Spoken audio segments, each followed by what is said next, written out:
Good morning, everyone, and thank you for being here. Thank you to our many officers and detectives and staff who worked diligently and very hard last night to bring this incident to a resolution.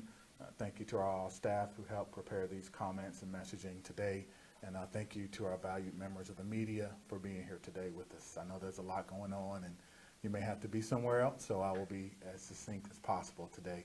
My name is Sean Barnes, S-H-O-N-B-A-R-N-E-S, and I have the privilege of being a part of the Madison Police Department. The Madison Police Department is investigating our first homicide of the year. A woman was arrested early this morning in connection with that crime. Tamar B. Beasley was booked into the Dane County Jail on domestic first-degree intentional homicide charges. Last night, around 6:30 p.m., our team responded to a shooting at the apartment building along the 1900 block of North Port Drive. As our officers arrived, they found a man suffering from a gunshot wound. He was pronounced dead at the hospital late last night. The victim is a 31-year-old male. I want to stress the importance of apartment surveillance video and body-worn camera footage in bringing a successful resolution to this case. On surveillance video from the apartment, you see the victim and Beasley attending a social gathering outside when an argument breaks out. The video shows multiple people around when Beasley pulls out a weapon and shoots the victim.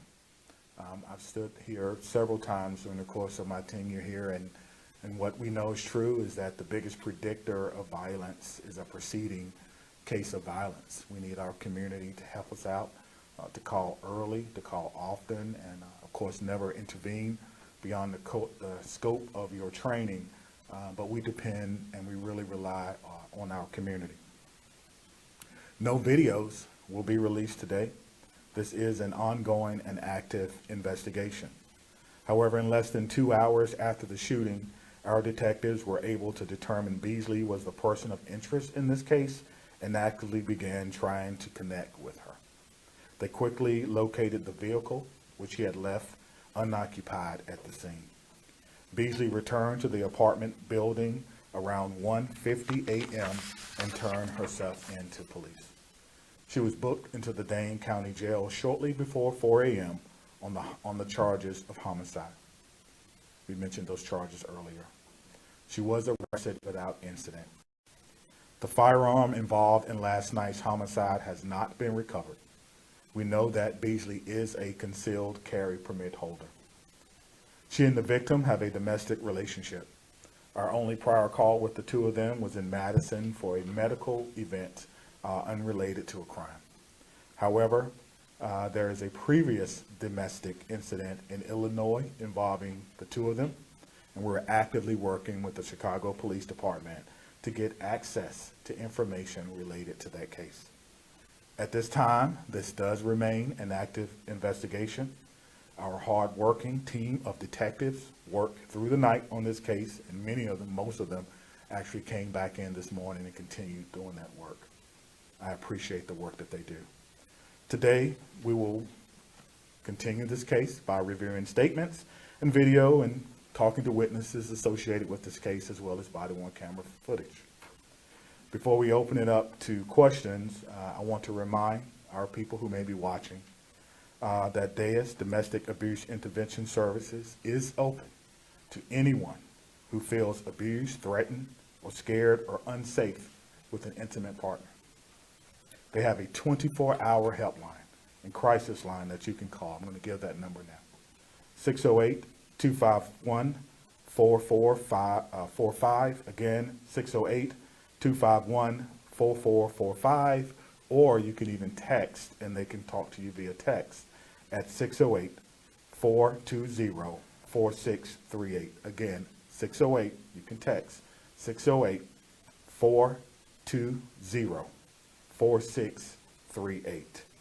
I will try to answer as many questions as I can to the best of my ability, but again, I want to thank our community. I want to thank our officers. I want to thank those first responders, those in the medical field, fire department, our detectives, everyone who came together and worked so hard on this particular case. Take your questions. Chief Tony Galley with WKOW TV Madison.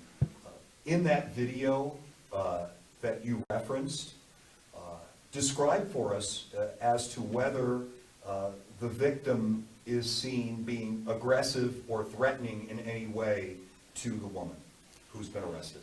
Well, what I can tell you about the video is that there is an altercation. There's no sound, so sound adds a lot of context to what may be happening, but it's clear that there was some type of argument that was going on between the two of them. In several parts of the video, they're out of frame, so seconds matter.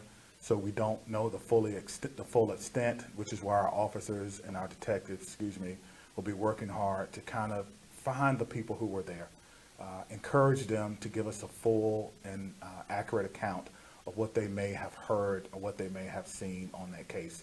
Again, video helps us out tremendously, but it's not everything. We need that context. And so if you're watching this and you know about this case, you were out there, it's a nice day. I know I had my windows open in my apartment, and you may have heard something that could be important. Please call the Madison Police Department. Give our detectives an opportunity to speak with you over the phone or by text so we can get some more context. Because again, the case isn't over simply because we've developed probable cause. These detectives will work clearly to paint an accurate picture so that we can make a very informed decision. The woman does appear to have like a swollen eye in her mugshot. Do you know if that was from the victim, or do you have any idea how that came to be? Yeah, again, there's a part of the video where they go out of frame, and so I can't say specifically. Obviously, if the detectives get an opportunity to re-interview her, we'll say that. We know that she was arrested without incident from us. And so, again, these things happen very quickly. And so they'll analyze every part of the video to truly determine what happened. They live together, married? I don't think they live together, and I do not believe that they're married at this time. However, we know that they have a domestic relationship by sharing children. And she lives on Northport apparently too.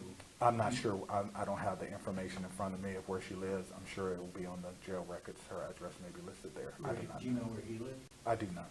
And she's 27? Can you say if that's true? I believe that it's on. Is that not on ZCAP? I believe it is. I don't have the. If you want the demographic information, please just wait till afterwards, and we'll go over that. Make sure that you have that. If you can release it. Chief, in the surveillance video, you say there's a social gathering that's shown. Yeah. I mean, are we talking about a half dozen people? Are we talking about 20 people? Can you give us a sense of how many people are at this gathering? That's a very good question. Yeah, it's probably maybe at least 10 people in the immediate area. But what's disturbing, or what I found disturbing, was the time of day. There's also a playground in the vicinity. If you go to the scene, you can see that, where children were playing and trying to enjoy a nice day. I often find it disturbing when I see playgrounds near the scene of any particular incident of violence. I think we all do, which means that we have to do a better job. And again, when we see things that are argumentative, when we see things that may be causing violence, we need to just pick up the phone and just call the police and ask us to come out and help. Or if you have the ability to intervene beyond some training, you should probably do that. But yes, you're right. There were multiple people out there. I didn't count them all, but I can say there was probably at least 10 people who were out there at that time. It was like a common area in the apartment complex? Yeah, it was in front of the apartment buildings. Yeah, so there's doors obviously to the apartment, and then there's like a sidewalk, and people were just kind of hanging out there. So, but you can go to the scene and kind of see that for yourself. All right, I'll take one last question or anything, and then was I'm the gonna go. victim armed with any weapon? Not that I know of. Not that I know of. You can't say how many times he was shot. I cannot. No. Yeah, there'll be an autopsy, and I learned a long time ago not to predict that, because that's what the medical professionals do for us. And I'm sorry, do you have any idea where she went when she left and then came back? I do not know. Thank you so much. Thank you for being here. And again, thank you for all the officers, detective staff, everyone who's involved with bringing this case to a successful resolution. Again, I want to give that number one more time for days. If you feel abused, threatened, scared, or unsafe, certainly call 911 if you need immediate attention. If you're trying to come up with a plan, or you want advice, I feel confident that you can get it by calling 608-251-4445 or texting 608-420-4638. Thank you so much for being here.